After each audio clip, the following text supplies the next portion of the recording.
عیسائیوں میں بھی ایک عقیدہ رہا ہے، آج نہیں ہے. ایک تو وہ ہے تثلیث، کہ ایک اللہ، ایک بیٹا حضرت عیسیٰ اور ایک روح القدس. لیکن ان کے ہاں یہ عقیدہ بھی رہا ہے کہ اللہ ہی ہے حضرت مسیح جو ہے، یعنی گاڈ انکارنیٹ کا تصور بھی ان کے ہاں رہا ہے. کرسچنز میں بہت سے مختلف جو ہے مختلف اوقات میں مختلف ادوار میں ان کے عقائد بدلتے رہے. بہرحال مجھے اس وقت جو کچھ عرض کرنا ہے وہ یہ ہے کہ اللہ تعالیٰ کا بڑا فضل و کرم ہے اس امت پر، امت محمد پر صلی اللہ علیہ وسلم، کہ یہ امت اس نوع کے شرک سے تاحال محفوظ ہے. اگرچہ عوام الناس کے درجے میں یا شاعروں کی مبالغہ آرائی میں نعتیں کہتے ہوئے جب حدود سے تجاوز کر دیا جاتا ہے اس میں کچھ شائبہ پیدا ہو جاتا ہے، لیکن کسی بھی مستند فرقے، مستند مسلک کے مستند عقائد میں ایسی کوئی چیز موجود نہیں ہے جسے شرک فی الذات سے تعبیر کیا جا سکے. مثال کے طور پر آپ کو ایک شعر سنا رہا ہوں: وہی جو مستوی عرش تھا خدا ہو کر، اتر پڑا وہ مدینے میں مصطفیٰ ہو کر. کیا ہے یہ؟ گاڈ انکارنیٹ، اوتار کا عقیدہ. وہ اوتار کا عقیدہ چاہے رام چندر جی کے لیے ہو، کرشن جی کے لیے ہو، یا محمد مصطفیٰ صلی اللہ علیہ وسلم کے لیے ہو، عقیدہ تو ایک ہی رہے گا. اور یہ آپ کے علم میں ہونا چاہیے. شعر کس کا ہے؟ مولانا احمد رضا خان صاحب بریلوی. لیکن یہ بھی نوٹ کر لیجیے ساتھی کہ ان کے مسلک کے ایک بہت بڑے عالم جو لاہور میں ہوتے تھے، مولانا محمود احمد رضوی، مرحوم، ان کا انتقال ہو گیا ہے. روزنامہ پاکستان میں ایک دفعہ ایک فورم میں بعض لوگوں نے یہ مسئلہ چھیڑ دیا کہ مولانا احمد رضا خان صاحب بریلوی انہوں نے تو یہ شعر کہا ہے: وہی جو مستوی عرش تھا خدا ہو کر، اتر پڑا وہ مدینے میں مصطفیٰ ہو کر. تو مولانا محمود احمد رضوی صاحب نے فرمایا کہ اس پر ہمارا عقیدہ نہیں ہے، یہ ہمارے عقیدے میں شامل نہیں ہے. انہوں نے اعلان برات کیا. تو اصل میں یہ وہی شاعرانہ مبالغہ آمیزی ہے. قرآن مجید میں سورہ شعراء میں یہ بات کہی گئی ہے کہ شعراء جو ہیں وَالشُّعَرَاءُ يَتَّبِعُهُمُ الْغَاوُونَ أَلَمْ تَرَ أَنَّهُمْ فِي كُلِّ وَادٍ يَهِيمُونَ. وہ ہر وادی میں چکر لگاتے ہیں، خیالات میں دور سے دور نکل جائیں گے. مبالغہ آمیزی اگر نہ ہو تو پھر شعر کے اندر تاثیر نہیں ہوتی. اسی طریقے سے ایک شعر ہے: مدینے کی مسجد میں ممبر کے اوپر بغیر عین کا ایک عرب ہم نے دیکھا. بغیر عین کا عرب کیا ہوا؟ عرب میں سے عین نکال دے کیا رہ گیا؟ رب. رب کون ہے؟ اللہ.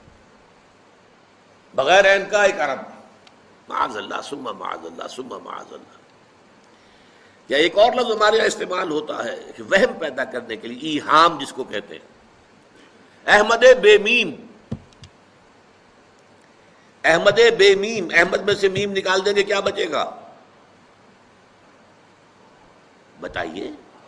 احد، قل هو اللہ احد اللہ الصمد لم یلد ولم یولد. تو اس طرح کی باتیں شاعری میں، عوام میں، واعظوں میں، نعت گو لوگوں میں، یہ ان کے ہاں تو اس طرح کی چیزیں آپ کو مل جائیں گی. لیکن یہ کہ خدا کے فضل و کرم سے یہ امت تاحال اس سے بحیثیت مجموعی محفوظ ہے. بڑے بریلوی مکتب فکر کے عالم دین صاحب زادہ، نام میرے ذہن سے ایک دم اتر گیا، فیض الحسن، اللہ تعالیٰ ان کی خطاؤں سے درگزر فرمائے، ان کی مغفرت فرمائے. آپ نے سنا ہوگا نا نام. انہوں نے ایک روز تقریر کی جو میں نے سنی، اور تقریر کہاں کی؟ ساہیوال میں. وہاں کا ایک بہت مشہور چوک ہے، مہاجرین، مسجد مہاجرین کہلاتی ہے، وہاں تقریر تھی ان کی، میں نے سنی. ان کے الفاظ یہ تھے کہ کیا آپ لوگ ہمیں جاہل سمجھتے ہیں؟ کیا ہمیں عربی نہیں آتی؟ کیا ہم نے قرآن نہیں پڑھا جس میں بار بار یہ لکھا ہوا ہے کہ حضور بشر ہیں؟ حضور بشر ہیں، لیکن اصل میں ہم حضور کی بشریت کو نمایاں کرنے کو سوء ادب سمجھتے ہیں. بات سمجھیے آپ نے, اس قدر پیاری بات ہے. انہوں نے کہا کہ آپ کے باپ کا نام کیا ہے؟ عبد الرحمن. آپ عبد الرحمن کہہ کے پکارتے ہیں انہیں؟ ابا جان. ابھی آپ نے وہ آیات سنی, حضرت ابراہیم نے اپنے مشرک باپ کو یا ابتے یا ابتے, بڑا پیارا ترجمہ کیا, ابا جان ابا جان. کیا نام لیں گے؟ آپ کے باپ کا نام ہے, نام نہیں لیتے آپ. کیوں؟ ادب کی وجہ سے.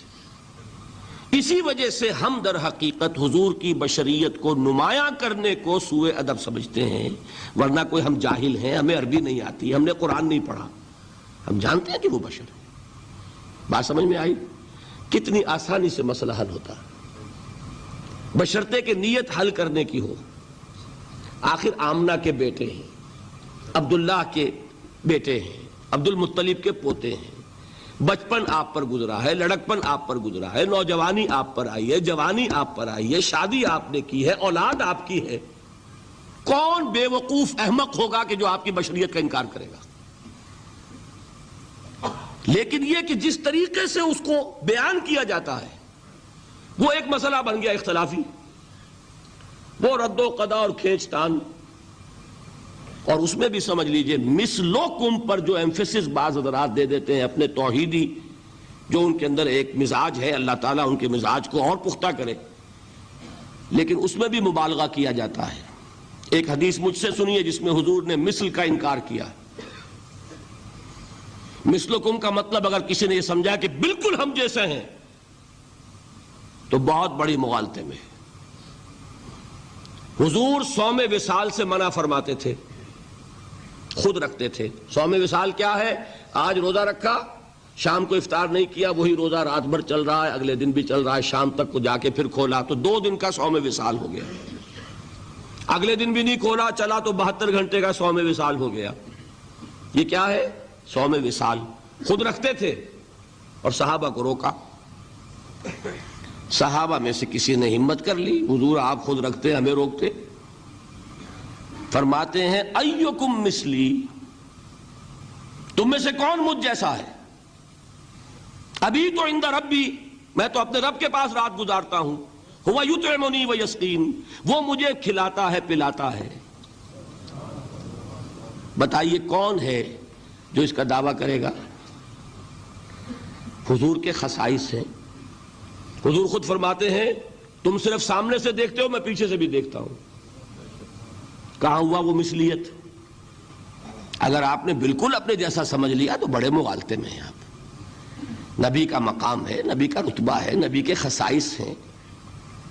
آپ سو گئے تو آپ کی نیند, آپ کی وضو ٹوٹ گئی اور نبی سو گیا تو کہاں گئی مثلیت؟ پھر مثل اس معنی میں کہ بشر ہیں, نسل آدم سے ہیں, اس میں کوئی شک نہیں. اس معنی میں مثل ٹھیک ہے, قل انما انا بشر مثلکم. لیکن ہر اعتبار سے تو نہیں. سب سے بڑا فرق یہی ہے کہ وہی آ رہی ہے, معراج پہ تشریف لے گئے ہیں, اس دنیا میں بیٹھے ہوئے بھی جنت کا مشاہدہ فرما لیتے ہیں, کرا دیا جاتا ہے. دوزخ کا مشاہدہ کرایا جاتا ہے, فرشتے کو دیکھ رہے ہیں.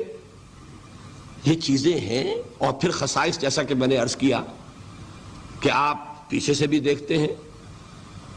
آپ کا معاملہ یہ ہے کہ آپ اگر سو جائیں تو آپ کا وضو نہیں ختم ہوگا.